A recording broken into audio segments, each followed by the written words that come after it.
Sejak saat itu, Zidane hanya berdoa dan bertawakal kepada Allah dan meninggalkan ilmu sihir yang tidak berguna bagi orang lain.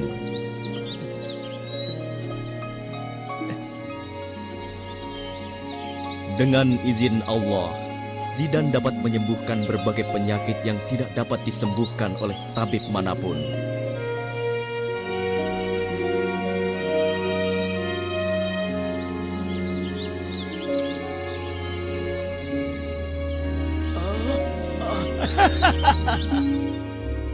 Katakan bahwa Raja adalah Tuhan. Dialah yang menghidupkan dan mematikan. Maka kau akan diampuni. Tidak, Raja hanyalah manusia yang zalim dan jahat. Allah lah yang pantas disembah, tiada yang lain. Kurang ajar, manusia tidak tahu balas budi. Bunuh dia.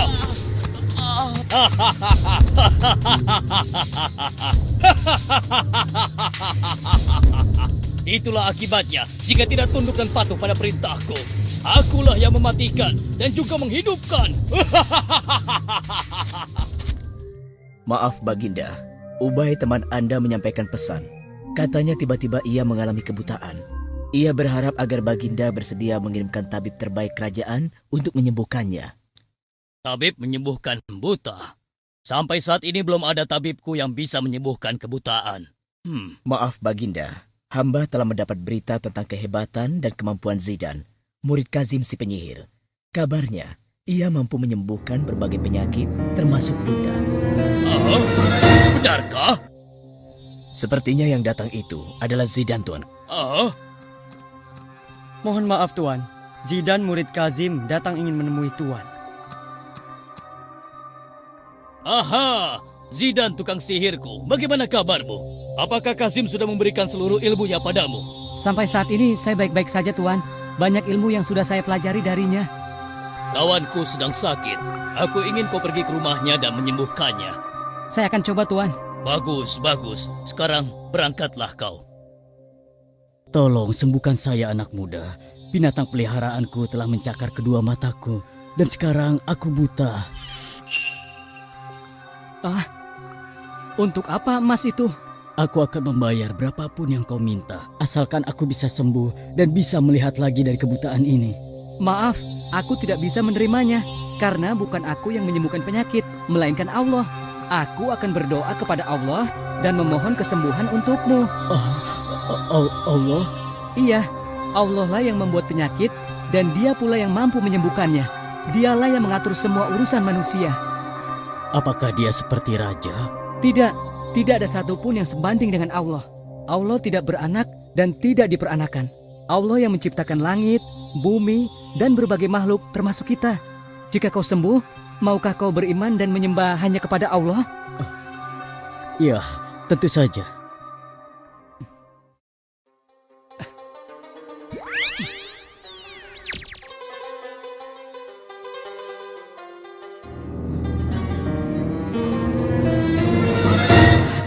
Aku sembuh. Aku sudah sembuh. Ya, terima kasih anak muda. Terima kasih ya Allah. Terima kasih aku ucapkan padamu. Aku beriman padamu ya Allah. Ampunilah hamba atas kebodohan hamba selama ini. Engkaulah yang maha kuasa. Tiada sesuatu yang sebanding denganmu. Bagaimana kabar Ubay? Apakah dia bisa disembuhkan? Apa Tuhan sedang membicarakanku? Apakah matamu sudah bisa disembuhkan? Ya, aku sekarang sudah bisa melihat lagi, Tuhan. Bagaimana mungkin Zidane bisa menyembuhkan mata yang buta? Aku saja tidak bisa, dan aku tidak pernah mengajarkan ilmu pengobatan padanya. Apakah Zidane muridku yang telah menyembuhkanmu? Tidak, yang sudah menyembuhkanku adalah Allah lewat tangan Zidane. Apa? Allah? Siapakah Allah itu? Allah, dialah Tuhanku. Dialah pencipta dan pemilik langit dan bumi, serta apa yang ada di dalamnya. Dialah pengatur segala urusan. Dialah yang menghidupkan dan mematikan. Dia pula yang layak untuk disembah. Apa kau bilang? Dari mana kau dapat pikiran gila semacam itu? Justru inilah yang sebenarnya. Zidane telah membuka mata dan juga pikiranku, Tuhan. Akulah raja, akulah Tuhan. Aku bisa melakukan apapun. Wahai Ubay sahabatku, tinggalkanlah keyakinanmu itu. Tidak, Aku tidak akan meninggalkan keyakinanku, apapun yang terjadi. Sekali lagi, aku tegaskan. Jika kau tidak kembali menyembahku, kau akan kugantung. Ya! Aku rela mati demi keimananku pada Allah. Dasar orang bodoh. Pengawal, tangkap dan gantung dia. Ayo cepat. Ayo jalan. Ayo.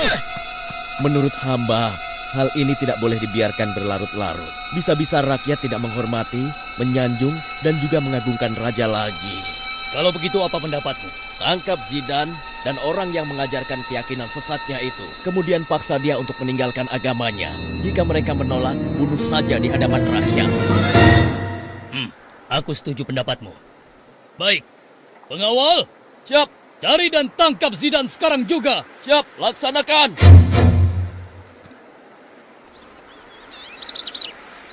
Jadi, tiada Tuhan yang layak disembah kecuali Allah. Dan karena itu, marilah semua kita beriman, tunduk, dan patuh hanya kepada Allah Subhanahu wa Ta'ala. Kami beriman, kami mendengar, dan kami akan patuh.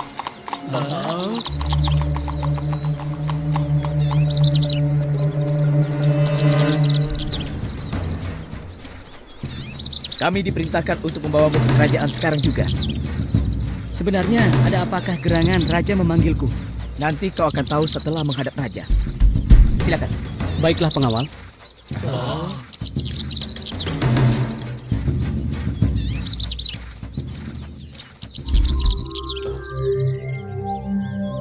Wahai Zidan muridku, tidak aku sangka kau memiliki keimanan kepada Allah. Aku pun ingin mengenal Allah, dan kelak aku pun ingin mengajarkannya kepada orang lain. Ayolah Zidan, izinkan aku menjadi orang yang baik. Aku ingin sekali belajar agama dari gurumu itu. Benarkah? Apakah kau sungguh-sungguh? Aku bersungguh-sungguh. Aku akan membuang ilmu sihirku dan beriman kepada Allah. Kalau begitu, baiklah. Guruku bernama Mustafa. Dia tinggal di dalam gua di atas bukit.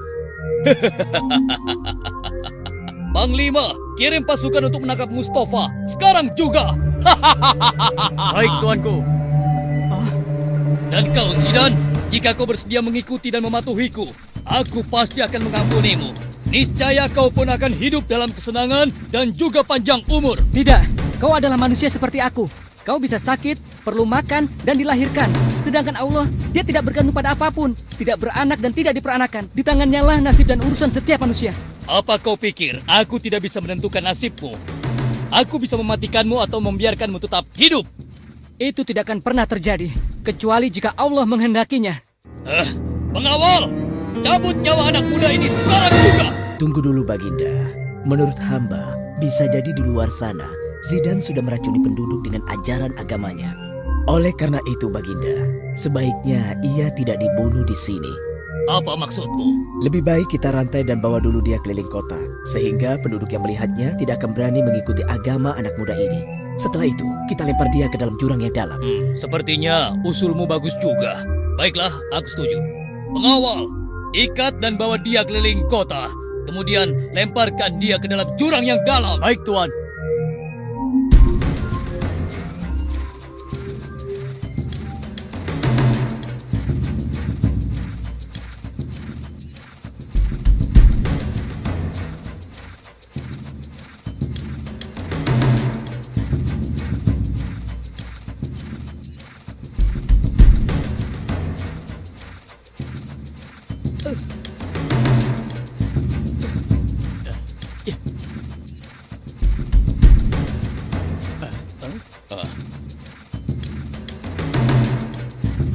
Hei, coba lihat.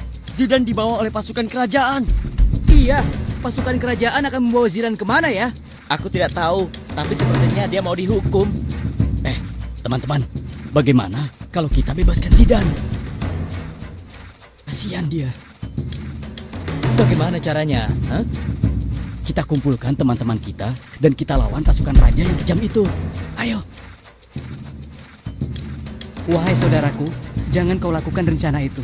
Ketahuilah, mereka hendak memadamkan cahaya Allah. Tapi yakinlah, Allah pasti akan memenangkan agamanya. Bersabarlah kalian.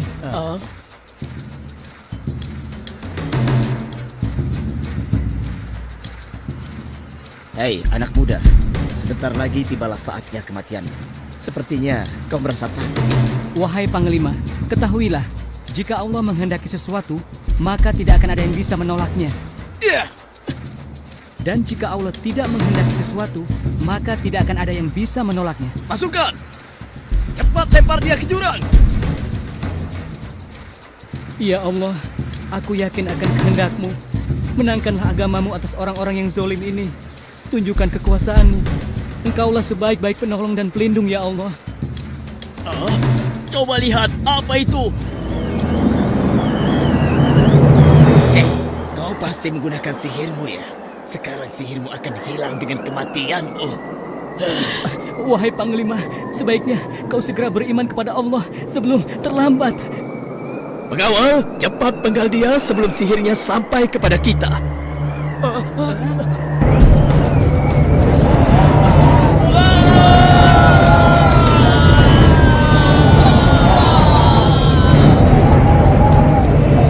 Alhamdulillah, la ilaha illallah. Wahai Kasim, bagaimana menurutmu nasib Zidan sekarang? Pasti tubuhnya sudah hancur berkeping-keping, Baginda. Sekarang pasti Zidan sudah menjadi makanan hewan liar. Ya, sekarang kedudukanmu sebagai orang yang ditakuti tidak ada lagi yang mengganggu.